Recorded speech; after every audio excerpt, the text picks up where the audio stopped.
لكي تستريح وبث. Gimana cara menghadapi orang tua yang bertanya setiap menit, kalau dijawab dia nggak dengar, diulang-ulang lagi.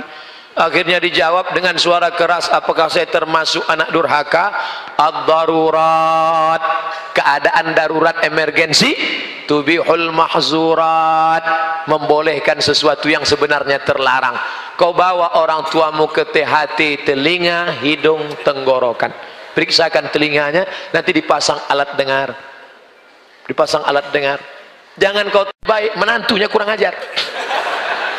Hai menantu-menantu, kau baru ketemu dengan suamimu itu umur 20-25 tahun. Selama ini yang membesarkannya siapa? Yang meregang nyawa melahirkannya siapa? Yang 9 bulan 10 hari mengandung siapa? Yang menyusukan 2 tahun siapa?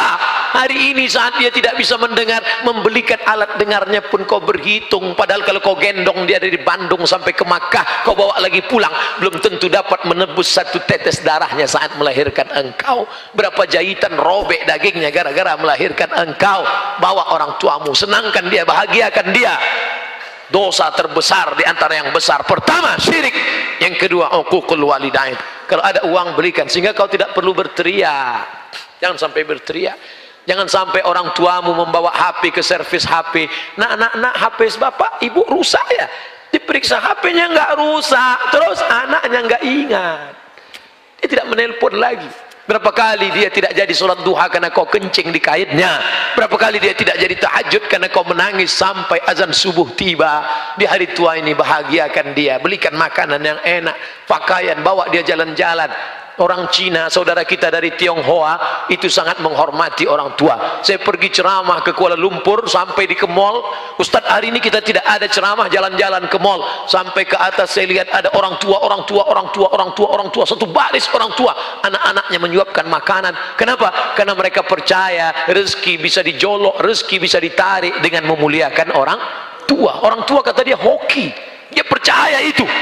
Teorinya kita yang punya, tapi mereka yang mengamalkan. Mana baktimu pada orang tuamu? Jaga orang tuamu. Jangan sampai nanti setelah dia mati meninggal dunia, barulah engkau menangis mencakar dinding. Mama,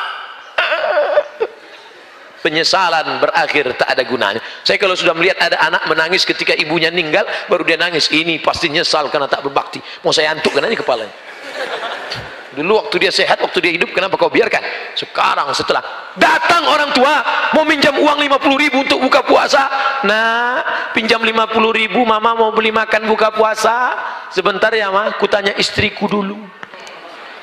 Tak ada gunanya kau jantan gagah perkasa, tak ada gunanya. Ini kalian yang sebelum nikah masih lajang, katakan dulu, do you marry me? Sudikah engkau menikah dengan aku? Mau jawab mau aja atau mau banget ya? Tapi engkau akan menjadi to be a second woman. Kau akan menjadi perempuan kedua. Yang pertama siapa? I love my mom. Aku milik suamiku, tapi suamiku milik ibunya. Karena surga di bawah telapak kaki ibu, walaupun kakinya kesemutan. Saya ingin bertanya Pak Ustadz, bagaimana jika kalau sudah janji menikahi seorang akhwat, namun jangka waktu berjalan, semakin saya lihat ketidakcocokan, terutama masalah akhlak, apabila diberi bismillah, apabila dibatalkan atau bismillah dinikahi. Ada sebagian orang melihat orang kesempurnaannya. Manusia tidak akan sempurna. Man talaba akhan bil aibin baqiya bil akhin. Siapa yang mencari kawan sempurna seumur hidup tidak akan berkawan. Menikah bukan mencari kesempurnaan, tapi menutupi kekurangan. Kalau kurang-kurang dikit, ya nggak apa-apa. Yang jadi masalah itu kurang manis, kurang cantik, kurang putih, kurang tinggi, kurang kaya. Kau sudah terjebak pada materialistis. Tungkahul mar'atul arba', perempuan dinikahi karena 4-5 liha, karena hartanya. Wali hasabiha, karena keturunannya. Wali jamaliha, beautiful. Wali diniha, karena agama. Ustadz, carikan saya yang ada 4-4-nya Pak Ustadz. Kalau ada 4-4-nya ngapain saya kasih ke kamu? Kau nikah karena hartanya, harta akan binasa. Kau nikah karena sukunya, berapa banyak orang dikeluarkan karena melanggar pantangan suku. Kau nikahi karena bentuk rupanya, perempuan adalah bunga. Bunga kuntum mekar, harum, semerbak, cantik dan indah. Setelah itu dia akan kuning, layu dan mati. Bunga yang tak layu hanya bunga plastik. Banyak sekarang perempuan ingin tidak layu, maka wajahnya plastik semua. Hidung plastik, pipi plastik, dagu plastik, alis plastik, bulu mata plastik, lentik plastik. Ada orang bakar sampah layu. Oleh sebab itu maka nikahilah dia karena akhlaknya. Ketika kau melihat rasanya kau tidak sanggup, engkau bekerja direktur BUMN, mengurus negara, mengurus kampus. Kalau kau dapat perempuan yang baik, tugasmu cuma satu. Tapi kalau kau dapat yang tidak baik, tugasmu jadi dua. Kampus lagi, rumah lagi, negara lagi, rumah lagi. Akhirnya ribet, semua tidak terurus. Maka menurut saya Pak Ustadz ini tidak cocok, tidak layak. Akhirnya saya cari yang lain. Enggak apa-apa, pertunangan tidak semestinya menjadi pernikahan. Pertunangan itu bagian dari pengenalan. Kenalan enggak perlu lama-lama. Syuaib punya anak gadis cantik, menikah dengan Musa. Mereka tidak ada pacaran, enggak ada kenalan sampai lama-lama. Apa kata anak Syuaib? Inna khaira man ista'jartal qawiyul amin.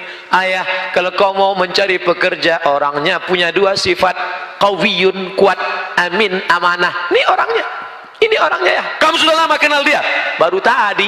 Dari mana kamu tahu dia kuat? Saya ngantri mau ngambil air. Sumur itu tertutup batu besar, bergelinding dari atas bukit, tertutup pintu. 30 orang menggeser sub, tidak ada yang bisa. Tiba-tiba datang sesosok Musa, dia geser sendiri, terbuka. Lalu apa kata orang kampung? Musa, silakan ambil air. Musa melihat ada perempuan di belakang antrian, ladies first. Akhirnya perempuan itu mengambil air. Tentu kalau sudah tertanam budi, pisang emas bawa berlayar, masak sebiji di dalam peti, hutang emas dapat dibayar, hutang budi dibawa mati. Akhirnya termakan budi. Maka kalau kau mau mengambil hatinya, tanam budi dulu. Jangan bertanam tebu di tepi bibir, cuman lipstick ngomong manis aja. Nanti ku bawa liburan ke sana, akan makan ini. Sekarang nggak ada. Musa tidak begitu. Kesan pertama begitu menggoda. Dia dorong itu batu, ini orang bisa ngambil air. Dan perempuan itu bisa. Dari mana kau tahu ini orang kuat? Karena aku melihat dia, ayah, mendorong. Dan ini orangnya amanah ya. Dari mana kau tahu dia amanah? Tadi saat kami berjalan, aku di depan, dia di belakang. Bertiup angin kencang. Zaman dulu perempuan kalau bertiup angin kencang, nampak lekuk tubuhnya. Dan Musa menundukkan pandangan berkata, perempuan kau di belakang, aku yang di depan. Perempuan zaman dulu begitu, angin bertiup baru nampak lekuk tubuhnya. Yang sekarang nggak ada angin pun kelihatan. Akhirnya mereka sampai ke tujuan. Syuaib berkata, dari mana kamu tahu Musa ini orangnya kuat dan amanah? Dia kuat karena sekali dorong, dan dia amanah karena dia tidak mau aku di depan karena nampak lekuk tubuhku. Berapa lama mereka berkenalan? Hanya dari sumur ke rumah. Engkau kenalan sama dia sudah berapa lama? Sudah 2 tahun, habis cap jempol semua dari ujung rambut sampai ujung kaki. Pacaran-pacaran omong kosong, bohong. Ketika pacaran ya hati-hati ya, awas jatuh. Begitu sudah menikah, mana mata kau tadi? Maka kalian yang soleha-soleha tidak perlu jauh mencari laki-laki yang soleh. Di mana mereka? Di bawah ini mereka. Kalian pantau dari atas, lihat baik-baik. Yang bawah tak perlu melihat ke atas, karena mereka yang akan memilih kalian. Dilihatnya dari bawah. Enak nanti kalian ceritanya. Anak kalian pun enak cerita. Papa, gimana kenal sama mama dulu? Dulu ada tablik akbar di Masjid UPI. Siapa yang ceramah? Ustadz Abdul Somad. Mana Ustadz itu sekarang? Udah mati dimakan cacing. Terus gimana mama bisa kenal sama papa? Mama sudah ngelihat dari atas. Terus pas turun ke bawah, aku tidak mencari engkau, kau tidak mencari aku. Allah mempertemukan kita. Gimana bisa ketemu? Sama-sama nyari sendal di tempat rak yang sama. Pas lagi nunduk, kepala mama naik kepala. Pas naik ke atas,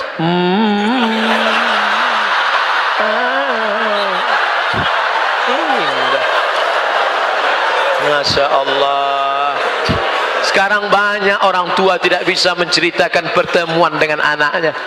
Banyak orang tua nggak bisa menceritakan pertemuan dia dengan anaknya karena cerita itu tidak indah untuk diceritakan. Mama, dulu ketemu dengan papa gimana? Salah sambung. Papa, dulu ketemu dengan mama di mana? Ditangkap Kamtipmas.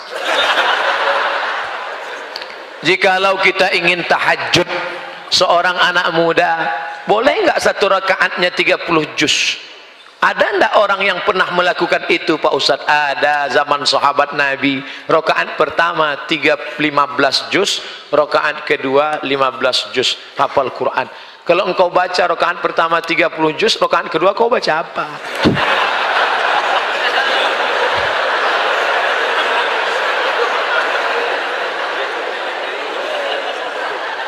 Gimana sholat sunat bisa 15 juz gimana?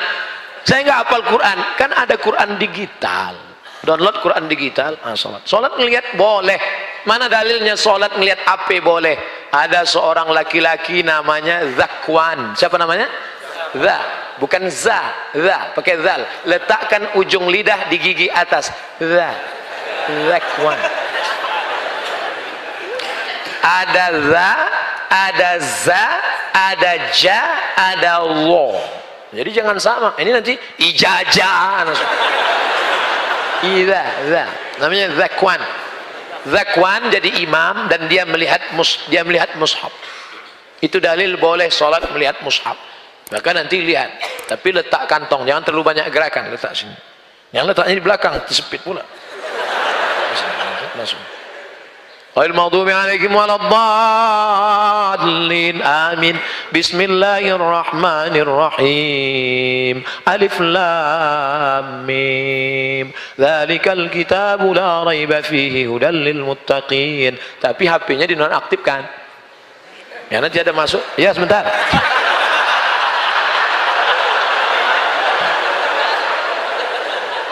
Hanya Quran digitalnya saja bisa. Kapan mau coba? Nanti. Nanti kalian kalau kebetulan umroh ingin sholat di belakang imam Masjid Nabawi, gak bisa ujuk-ujuk datang jam 4 di belakang, gak bisa. Masuknya jam 1. Ini imam Masjid Nabawi, masuk jam 1. Masuk jam 1, sholat sunat di situ. Booking tempat, duduk. Duduk situ, tunggu. Jam 2, jam 3, jam 4, jam 5 azan subuh. 4 jam. Ngapain jam 4? Ngapain 4 jam di situ? Sholat. 1 rakaat 1 juz. 4 rakaat 4 juz. Caranya lihat Quran. Tegak lihat. Begitu pas hampir azan batal.